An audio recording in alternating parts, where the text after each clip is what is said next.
Hola chicos, bien, pues nada, seguimos con los textos y vamos esta vez con la exposición. Bueno, este es un texto que ya conocéis porque primero lo hemos trabajado bastante. Todo lo que hicimos en la primera evaluación de las exposiciones orales era un texto, era una exposición, era un texto expositivo. ¿Y por qué se caracterizan los textos expositivos? Porque tratan, lo tenéis aquí, tratan de transmitir una información determinada a un receptor, ¿vale? Por lo tanto, si tratan de transmitir información, la función que va a predominar va a ser la función representativa o la función referencial, ¿vale? Y vamos a ver cuáles son las características de este tipo de textos, ¿vale? Que son muy sencillas. Son textos objetivos, obviamente. Si yo estoy tratando de dar información, se trata de dar de la manera más objetiva posible. Luego vamos a ver que hay otros tipos de textos que son más dados o se dedican a la subjetividad. Pero los textos objetivos, los textos expositivos son textos objetivos. Por ejemplo, un texto expositivo escrito lo podemos encontrar en el libro de texto, donde se os habla o se os da información sobre un tema determinado, ¿vale? Todo lo que tenéis, toda la información que tenéis en el libro de texto sobre los distintos textos narrativos, descriptivos, diálogos, etcétera, son textos expositivos que os están dando información sobre lengua o sobre literatura. Lo que encontráis en el libro de ciencias o de matemáticas sobre determinados aspectos de esas asignaturas, pues son textos expositivos también. Y lo que vosotros hicisteis sobre el Cid, sobre la Celestina, sobre Garcilaso de la Vega, sobre quién fuese en la primera evaluación, todo eso eran textos expositivos, eran exposiciones, ¿vale? Y luego podemos hacer dos distinciones, dependiendo de quién sea el receptor, o sea, dependiendo de a qué público va dirigido. Y podemos tener lo que se conocen como textos divulgativos o textos especializados. Creo que ya por lo que tenéis ahí, por las propias palabras, sabéis ya a quién va dirigido cada uno de ellos. El texto divulgativo es un texto que va dirigido a todos. Para todos, es para todo el mundo. Y el especializado va dirigido a expertos. ¿Qué diferencias vamos a encontrar entre un texto divulgativo y un texto especializado? Obviamente, si el texto divulgativo va dirigido a todo el mundo, voy a utilizar un lenguaje que sea fácilmente comprensible para todo el mundo. Eso no quiere decir que yo vaya a utilizar un lenguaje vulgar, ¿no? Quiere decir que voy a utilizar una lengua o un vocabulario que sea asequible y entendible para todas las personas que lo vayan a leer, ¿vale? Lo podemos encontrar pues en un periódico, por ejemplo. Un periódico va dirigido a todo el mundo y tiene que ser, por lo tanto, entendible para todos, sin dejar que la lengua sea sea una lengua pues estándar, una lengua culta. Luego tengo un lenguaje o los textos especializados, que van dirigidos a expertos. Entonces aquí el lenguaje que yo voy a utilizar va a ser un lenguaje que posiblemente no lo entienda todo el mundo. Si, por ejemplo, ¿dónde puedo encontrar un texto expositivo especializado? Pues, por ejemplo, en una revista científica. En una revista científica que vaya destinada a médicos, por ejemplo, y a médicos especialistas en virus, por ejemplo, vamos a encontrar ahí un lenguaje específico que solamente ellos van a entender, porque tendrán términos, no sé qué términos pueden tener.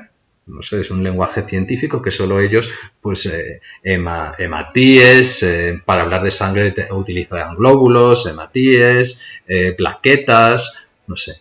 Vocabulario que no entiende todo el mundo, sino que es un lenguaje preciso y necesario para aquellos que van a trabajar sobre una determinada materia o especialidad. Vale. Estructuras. La estructura del texto expositivo, pues la estructura básica. ¿Os acordáis en vuestras exposiciones? Empezabais con un índice, que podría ser lo que puede ser una presentación, es decir, de lo que voy a hablar, el desarrollo, que era todo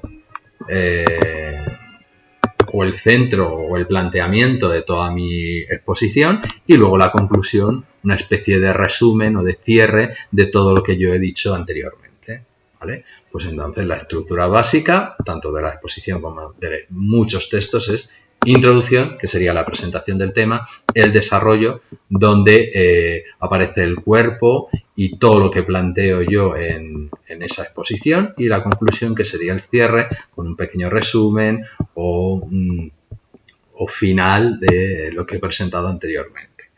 Característica de la lengua de los textos expositivos, ¿vale? Son textos que están hechos para dar información determinada. Por lo tanto, si yo quiero que esa información sea entendible por los receptores a los que yo me dirijo, tanto vaya dirigido a un público en general o a un público más concentrado o más especializado, mi lengua tiene que ser clara, por lo tanto mi discurso, ya sea oral o escrito, tiene que ser claro y tiene que estar bien construido. La lengua tiene que ser objetiva, es decir, si yo quiero dar una información, no puedo mostrar opiniones de momento, yo estoy dando datos, por lo tanto debe ser una lengua objetiva, y el vocabulario debe ser preciso, ¿vale? Debe ser lo más adecuado posible. No puedo hablar esta cosa, no, cosa es una palabra muy general, pues esta célula, este texto, ¿vale? Tengo que utilizar un lenguaje preciso y adecuado al tema que voy a tratar y a las personas a las que me vaya a dirigir, ¿vale? Bueno, pues esto en cuanto a los textos expositivos. Vuestro libro de texto os recoge una serie de microestructuras, ¿vale? Que os pueden ayudar a identificar. Tenemos la de introducción, desarrollo y conclusión, pero podemos tener de causa y consecuencia, de comparación y contraste, bien, que son estructuras que se pueden dar incluso dentro del desarrollo. No hace falta que tenga introducción o conclusión. Puedo utilizar lo de causa y consecuencia para explicar un determinado problema, la de comparación o contrastar para dejar más claro un término, puedo comparar dos elementos que sean parecidos. La de secuencia, hago lo mismo pero voy secuenciando, es decir, voy enumerando una serie de elementos o de temas sobre los que trata mi exposición. La enumeración descriptiva, bueno, ya sabemos lo que es una enumeración, me puede ayudar en mis textos expositivos, o habla también de estructura de problema-solución, donde se plantea un problema y se resuelve o se da posteriormente la solución al problema que se ha planteado. Eso podemos encontrarlo, por ejemplo, en un libro de matemáticas perfectamente. Bueno, esa serie de estructuras lo tenéis en la 115 con ejemplos, por lo tanto, echarle un vistazo que os puede ser útil tanto para crear vuestras propias exposiciones como para analizarlas, ¿vale? Y bueno, solamente esto en cuanto a las exposiciones y nada, pues eso, a seguir trabajando, que me llegan los trabajos y nada, hay mucho ánimo. Venga, un abrazo.